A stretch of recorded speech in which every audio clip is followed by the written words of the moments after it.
High, শুভ সন্ধ্যা প্রিয় বন্ধুরা, সবাইকে আমার ভালোবাসা যে যেখান থেকেই দেখছেন আমাকে। আজকে এমন এক দর্শনের কথা বলবো যা হৃদয়ের অন্ধত্বকে এবং সৃষ্টিকর্তার প্রতি দৃষ্টিভঙ্গিকে পরিবর্তন করতে পারে। আমাদের কালের সবচেয়ে বড় আধ্যাত্মিক সংকট কি জানেন? আমাদের কালের সবচেয়ে বড় আধ্যাত্মিক সংকট হলো দূরত্ব। আমরা এমন এক আল্লাহকে কল্পনা করে বড় হয়েছি যিনি 7 আসমানের উপরে এক দূরবর্তী সিংহাসনে বসে আছেন। একজন বিচারক, একজন শাসক, একজন পর্যবেক্ষক।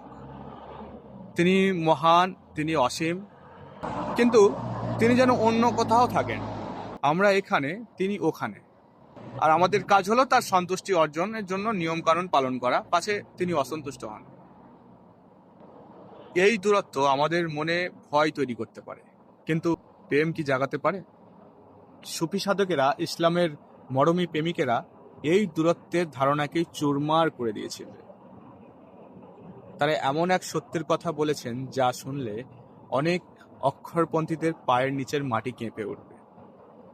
সেই সত্যটি হলো ঈশ্বর এবং তার সৃষ্টি পৃথক নয়। এই মহাজাগতিক দর্শনের নাম ওয়াহাদাত আল ওজুদ বা একক অস্তিত্বের দর্শন।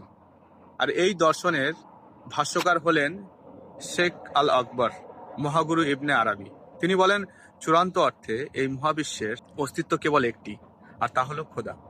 বাকি যা কিছু আমরা দেখছি, এই গ্রহ, নক্ষত্র, পাহাড়, নদী, গাছপালা, পশু পাখি, আপনি এবং আমি, এগুলো সেই এক অদ্বিতীয় অস্তিত্বের বিভিন্ন গুণের প্রকাশ বা তাজাল্লি, যেটাই বলেন না কেন। ব্যাপারটা বুঝতে হলে একটা রূপকের আশ্রয় নেওয়া যেতে পারে। যেমন ধরুন সূর্য এক, কিন্তু তার আলোক রশ্মি কিন্তু কোটি কোটি। প্রত্যেকটি রশ্মি কি সূর্য থেকে আলাদা, না প্রত্যেকটি রশ্মি সূর্যের আলোর প্রকাশ?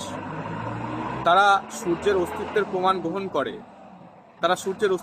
গ্রহণ করে, কিন্তু তারা নিজেরা স্বয়ংসম্পূর্ণভাবে সূর্য নয়। ঠিক তেমনভাবে সমগ্র সৃষ্টি জগৎ হলো সেই পরম সত্তা, আলোক রশ্মি। প্রতিটা সৃষ্টি তার এক একটি গুণের, যেমন প্রেমের অর্থ আল আদুত, সৌন্দর্যের আল জামিল, করুণার আর রহমান, এসব কিছুর প্রতিধ্বনি। ইবনে আরাবি আরও এক ধাপ এগিয়ে গিয়ে বলেন, এই সম্পর্কটি একটা আয়নার মতো। আল্লাহ হলেন সেই নিখুঁত আয়না যেখানে সৃষ্টি তার নিজের সম্ভাব্য রূপটিকে দেখতে পায়। আবার সমগ্র সৃষ্টি জগৎ, বিশেষ করে মানুষের হৃদয়, এটা হলো একটি আয়না যেখানে আল্লাহ তার নিজের অসীম গুণাবলীকে প্রতিফলিত হতে দেখেন। হাদিসে কুদসিতে বলা হয়েছে, আমি এক গুপ্ত ভাণ্ডার ছিলাম, আমি প্রকাশিত হতে চাইলাম, তাই সৃষ্টি জগৎকে সৃষ্টি করলাম। এই প্রকাশ ঘটার জন্যই যে একটা আয়নার প্রয়োজন ছিল, সে আয়না হলেন আপনি। এই কথা শোনার সাথে সাথেই অনেকেই চিৎকার করে উঠবেন, এই সেরেক সেরেক, এ তো সর্বেশ্বরবাদ। অনেকেই বলবেন, এই দর্শন অনুযায়ী যদি সবকিছুই খোদা হয়, তবে তো গাছপালা, মানুষ সবকিছুই পূজা করা যায়। কিন্তু এটি ওয়াহাদাত ওজুদের একটি মারাত্মক ভুল পাঠ। ইবনে আরাবি কখনোই বলেননি সবকিছু খোদা। তিনি বলেছেন, খোদা ছাড়া আর কোনো কিছুর প্রকৃত অস্তিত্ব নেই। অর্থাৎ সৃষ্টি আর অস্তিত্বের জন্য প্রতিটা মুহূর্তে আল্লাহর উপর নির্ভর করে। সেই আল্লাহর প্রকাশ, কিন্তু সে খোদা নয়। যেমন আয়নায় দেখা আপনার প্রতিবিম্বটি আপনি নন। বরং সুফিরা পাল্টা প্রশ্ন করেন, তাওহীদের সর্বোচ্চ রূপ কোনটা? আল্লাহকে তার সৃষ্টি থেকে পুরোপুরি আলাদা করে দুটি পৃথক সত্তা হিসেবে ভাবা, নাকি এটা উপলব্ধি করা যে এই মহাবিশ্বের আল্লাহ ছাড়া দ্বিতীয় কোনো স্বয়ংসম্পূর্ণ অস্তিত্বই নেই? যদি অস্তিত্ব কেবল একটি হয়, তবে অংশীদার বা শিরিকের প্রশ্ন আসে কোথা থেকে? এটা তো তাওহীদের সর্বোচ্চ শিখরের প্রকাশ। আশ্চর্যজনকভাবে এই 1000 বছরের পুরানো মরম দর্শন আধুনিক বিজ্ঞানের কিছু ধারণার সাথেও অদ্ভুতভাবে অনুরণিত হয়। কোয়ান্টাম পদার্থবিজ্ঞান আজ আমাদেরকে বলছে, এই যে মহাবিশ্বের সবকিছু একটা অদৃশ্য শক্তির ক্ষেত্র থেকে উদ্ভূত, যাকে বলা হয়েছে এনার্জি ফিল্ড।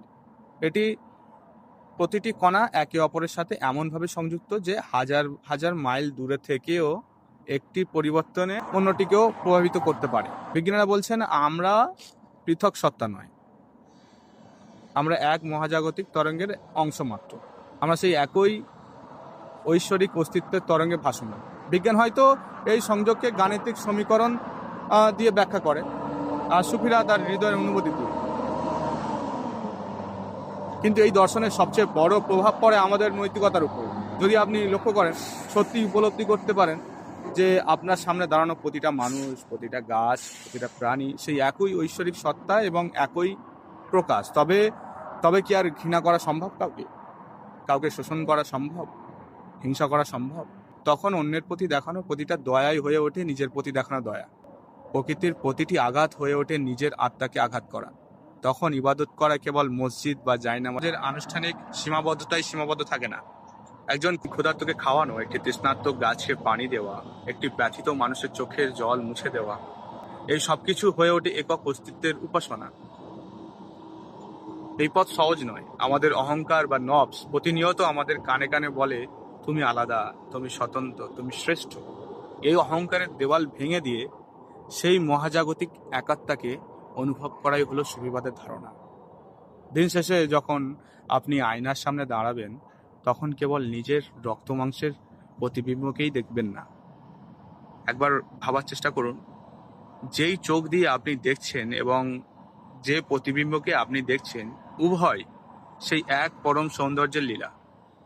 তিনি আয়নাতে আছেন, আবার আয়নার সামনে দাঁড়ানো আপনার ভেতরেও আছেন। আপনাকে শুধু দেখার চোখটি খুলতে হবে।